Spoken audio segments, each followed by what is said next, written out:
bienvenue sur Aqua TV, la première chaîne de la profession comptable en Afrique. Je suis ici en direct de Marrakech à l'occasion du congrès panafricain des experts comptables et nous recevons sur ce plateau de nombreux experts venus des 4 coins du continent. Pas moins de 55 délégations africaines sont représentées pour échanger autour de la thématique de la performance du secteur public en Afrique. Et j'accueille sur ce plateau Monsieur Abdelaziz Talbi, expert comptable, ancien directeur de la DEPP au sein du ministère de l'économie et des finances et qui est actuellement patron d'un cabinet d'experts comptables.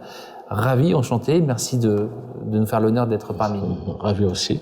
Alors comment ce grand rendez-vous tant attendu impacte-t-il justement sur votre profession, vous en tant qu'expert comptable et surtout en tant qu'ancien directeur de la DEPP, parce que le sujet, la thématique, c'est le secteur public, c'est la performance globale du secteur public. Effectivement, parce que, disons, du fait de ma carrière au ministère des Finances, pendant 30 ans, donc, le secteur public, donc j'ai eu à traiter beaucoup de réformes et de problématiques du secteur public.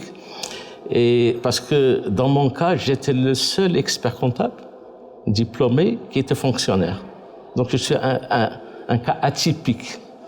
Et quand je suis arrivé au ministère des Finances, c'est-à-dire pratiquement, il y avait un néant au niveau du cadre institutionnel comptable. Et j'ai eu la chance, avec la fin des années 80, le Maroc a entamé un processus de réforme qui a touché tous les secteurs. Et parmi les secteurs qui ont été touchés, ceux qui touchent à l'environnement, des affaires et bien sûr la comptabilité fait partie intégrante de cette réforme. Donc j'ai eu la chance d'avoir initié et de participer à toutes les réformes qui ont touché la création de l'ordre des experts comptables, la création du Conseil national de la comptabilité, l'institution du diplôme national d'expert comptable et donc les entreprises publiques ont été le banc d'essai pour toutes ces réformes. Mais alors, est-ce qu'il y avait une réceptivité de la part des institutions à cette époque-là sur, on va dire, les directives que vous pouviez donner à cette époque-là au sein de votre direction? Certes, au niveau du gouvernement, au niveau des administrations, bien sûr, il y avait une volonté de réformer, mais il y avait une résistance au niveau, je dirais, des situations acquises. Mais on peut dire que les choses sont passées relativement bien, parce que, en fin de compte, tout le monde a adhéré aux réformes qui ont été... Alors, moi, j'ai envie de rentrer dans le vif du sujet avec vous, parce que on parle beaucoup encore de résistance, justement, et c'est pour ça que la thématique a été choisie pour la mettre en lumière et pour échanger, parce qu'il y a beaucoup de travaux, justement, à faire encore. Ce n'est pas gagné, comme on dit. Que pensez-vous aujourd'hui? À quel niveau, quel degré d'état d'avancement et le Maroc par rapport à cette... Moi, je crois que le Maroc, il a cette force, enfin ce point fort, d'avoir un cadre institutionnel solide. Ça, c'est très important. C'est-à-dire que nous avons, parce que dans le monde comptable, pour avoir une infrastructure, on parle d'infrastructure comptable. Et je crois que le Maroc, il a une véritable infrastructure comptable. Parce que ce qui se passe malheureusement, dans beaucoup de pays en développement, vous avez les textes. Mais vous n'avez pas la pratique. Vous n'avez pas l'implémentation des textes. Or, dans l'infrastructure comptable, il faut 4 piliers. Il faut un normalisateur comptable, il faut une formation comptable, il faut une profession comptable, il faut des régulateurs également. Et je crois qu'aujourd'hui, le Maroc peut être, c'est-à-dire fier d'avoir ces 4 piliers, et de consolider, parce que on n'est jamais, je dirais, on n'atteint jamais l'objet, on n'est jamais à un point d'arrêt, il faut toujours réformer, comme on dit, la réforme, et puis la réforme, et la réforme. Nous sommes en mouvement, dans une dynamique continuelle. La dernière, au niveau de la régulation, bon, il y avait Banque El Maghreb, après on a, par exemple, au niveau du CDVM, qui est transformé en agence marocaine des marchés de capitaux, on a créé la CAPS, l'autorité de contrôle des... Tout cela, ça renforce cette infrastructure comptable. Et je crois que c'est un exemple à donner aux autres pays. Alors, il y a des réussites qui ont été, on va dire, qui ont inspiré certains pays. Il y a des exemples, des cas de figure. Oui, je pense. Je pense que beaucoup de... Moi, j'étais à la dernière, il y avait le congrès des experts comptables à Abidjan. Et il y a beaucoup de confrères africains qui m'ont approché, ou des officiels, pour être initiés du processus. Parce qu'en fin de compte, les textes, à la limite, on peut les trouver sur Internet aujourd'hui. Mais comment on a convaincu les décideurs, comment le processus... Par exemple, je vous donne un exemple. Sur, par exemple, la normalisation comptable. Le plan comptable, le premier plan comptable, sur le papier, a été fini en 1986. Mais sa première application n'a eu lieu qu'en 92. Parce que l'obstacle, c'est la formation.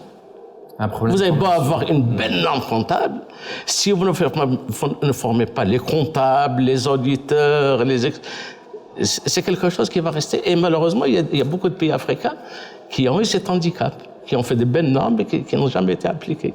Pensez-vous pas qu'il y a un problème de communication au sein de ces institutions pour travailler main dans la main et réussir cette transformation? Effectivement, c'est-à-dire, si je prends nos confrères marocains, quand on s'est réunis à l'étranger, souvent, soit on est dans un espace francophone, un espace maghrébin ou un espace arabe. Mais une rencontre telle que nous la vivons, nous allons la vivre pendant ces 3 jours, je crois que c'est exceptionnel.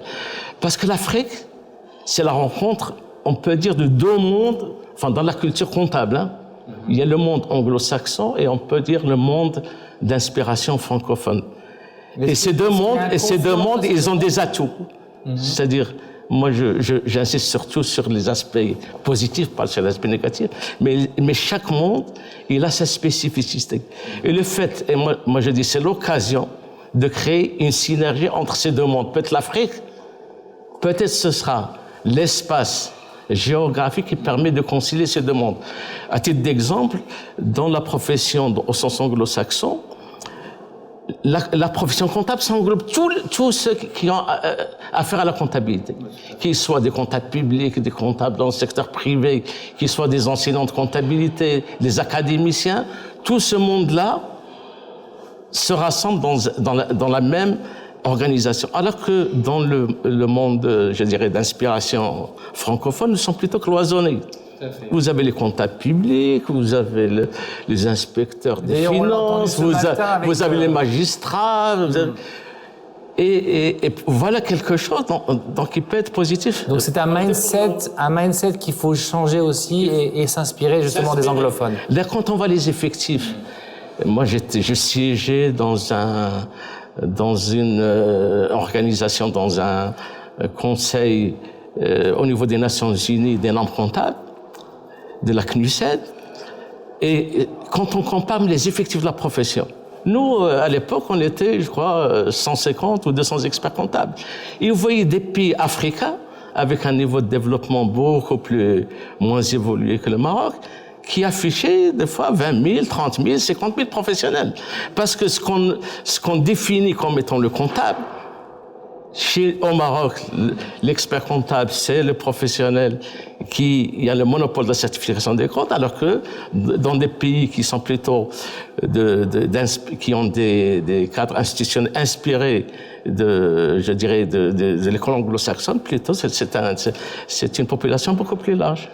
Quels sont, à votre avis, de votre côté, les axes prioritaires sur lesquels aujourd'hui la profession comptable doit travailler pour accélérer cette transformation?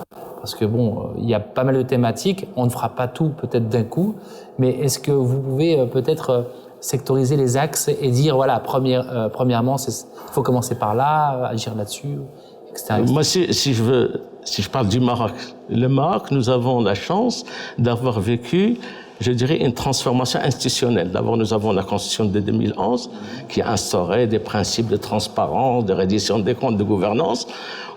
Ensuite, nous avons, toujours en relation avec le secteur public, nous avons la loi organique des finances de 2015, donc, par exemple, qui a introduit l'obligation de certification des comptes de l'État.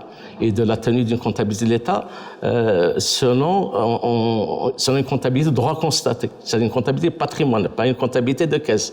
Nous avons également tout le processus de décentralisation et d'affermissement des collectivités territoriales qui vont avoir des ressources beaucoup plus importantes et qui voient leur domaine de compétences plus étendu.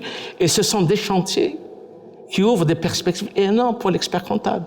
Parce que l'expert comptable, ce qu'il faut également peut-être souligner, n'est pas uniquement le certificateur des comptes. C'est quelqu'un qui intervient en amont, notamment au niveau du renforcement du contrôle interne. Alors, qui dit contrôle interne? C'est tout l'aspect organisationnel, procédure, système d'information, etc. Et ce sont, je dirais, des opportunités d'affaires, si vous voulez, pour la profession qui s'ouvre. Et je pense que ça va être la même chose pour tous les pays africains, c'est-à-dire ces obligations, parce que jusqu'à présent, ce qui curieusement, c'est-à-dire les obligations de transparence, c'est-à-dire s'imposer à la PME, qui doit publier ses comptes, qui doit faire ses comptes dans les transactions de date de clôture de l'exercice, qui doit les rendre publics, qui doit déposer des déclarations fiscales, alors que le secteur public, je dirais, on était moins exigeant. On considérait que, à la limite, les comptes qui arrivent 2 ans après, par exemple, vous voyez dans la loi de finances, la loi de règlement, parce que la loi de finances, c'est le budget de l'État, et la loi de règlement, c'est les comptes de l'État, des fois, venaient avec 4 années de retard et ça ne gênait personne. Alors, maintenant, nous sommes dans un processus où les normes de reddition de comptes vont devenir aussi exigeantes pour le secteur privé que pour le secteur public. Nous sommes dans un mouvement d'unification des normes. Et ça, c'est quelque chose je dirais, qui renforce, je dirais, la transparence. Et comme vous savez, il y a une relation directe entre la transparence et l'investissement et la confiance. Et la confiance, c'est ça qui fait que il y a de la croissance. Eh bien, merci, Monsieur Abdelaziz Talbi, expert comptable, donc ancien directeur de la DEPP au sein du ministère de l'Économie et des Finances. Merci. Rendez-vous à Marrakech durant ces 3 jours, justement, pour débattre, échanger, construire et améliorer la performance du secteur public en Afrique. Rendez-vous aussi sur nos réseaux sociaux, ACOA, #ACOA2019, pour suivre toute l'actualité. Merci.